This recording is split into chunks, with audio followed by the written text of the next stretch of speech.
Posa della prima pietra per la superstrada che collegherà le province di Vicenza e Treviso, la maggiore infrastruttura veneta. Vediamo.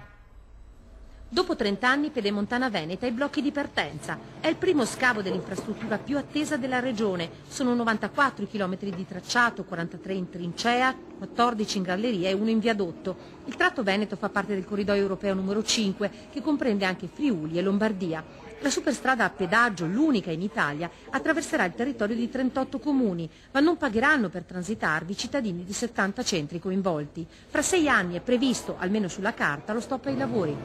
L'opera costa 2 miliardi 130 milioni, 173 milioni di contributo pubblico, però il resto ce lo mette il privato, quindi prima finisce, prima comincia a incassare il pedaggio. Alla Pedemontana aspetta il compito di decongestionare il traffico di provinciali e statali tra Treviso e Vicenza, ma anche di fare da collegamento a 3 autostrade, A4, A31 e A27. Questo piano economico prevede addirittura che nei piani ci siano fino a 48.000 veicoli equivalenti. Ho l'impressione che se qualcuno fruisse della Scavonesca marosticana o frequentasse le strade di questo territorio capisce che arrivare ai 25.000 veicoli non ci si mette nulla.